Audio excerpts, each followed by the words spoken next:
សូមស្រមៃគិតថាអ្នកកំពុងតែដើរកម្សាន្តនៅវាលស្រែឬអង្គុយលេងនៅធ្លាផ្ទះយ៉ាងរំភើបស្រាប់តែភ្លាមៗនោះមានដុំទឹកកកពណ៌ខៀវខ្នាតយក្សមួយដុំ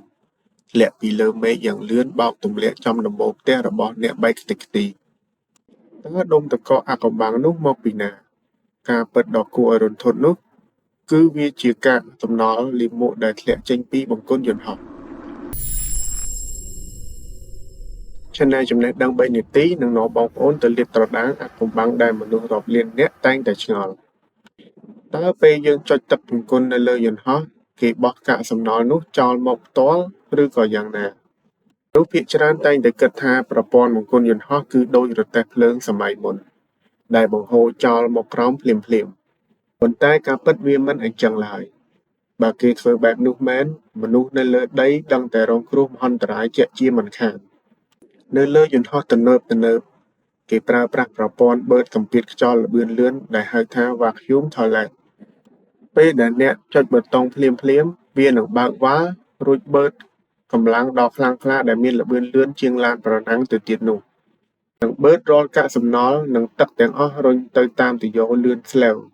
សំដៅទៅកាន់ធុងផ្ទុកដ៏ធំមួយដែលគេលាក់ទុកនៅផ្នែកកន្ទុយយន្តហោះនៅក្នុងធុងនោះគេមានលាយសារធាតុគីមីពណ៌ខៀវម្យ៉ាងដើម្បីសម្លាប់មេរោគនិងបំបាត់ក្លិនស្អុយចុះរឿងដុំទឹកកកពណ៌ខៀវដែលធ្លាក់ចំផ្ទះគេកាលពីមុននោះវិញហេតុការណ៍នោះគឺកើតឡើងដោយសារមានការលេចធ្លោយតិចតួចចេញពីទយោបង្ហូរខាងក្រៅយន្តហោះនៅពេលសារធាតុពណ៌ខៀវនោះលេចចេញមកប៉ះនឹងសីតុណ្ហភាពដ៏ត្រជាក់កម្រិតដក10 ដឺក្រេនៅលើអាកាសវាក៏ក្លាយជាដុំទឹកកកជាប់យន្តហោះហើយនៅពេលយន្តហោះចាប់ផ្ដើមទម្លាក់កម្ពស់ចុះចត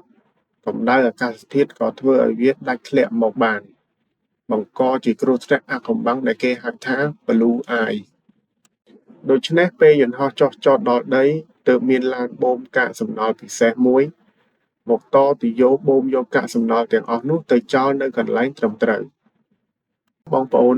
ប្រព័ន្ធបច្ចេកវិទ្យានៅលើយន្តហោះគឺពិតជាអស្ចារ្យនិងគិតគូរពីសុវត្ថិភាពខ្លាំងណាស់តើបងប្អូនធ្លាប់បានដឹងទេពីរឿងដុំទឹកកកពណ៌ខៀវនេះពីមុនមកបើបងប្អូនចូលចិត្តវីដេអូបែបនេះកុំភ្លេចជួយចុច like និង subscribe Channel ចំណេះដឹង3នាទីម្នាក់មួយផងជួបគ្នានៅវីដេអូក្រោយសូមអរគុណ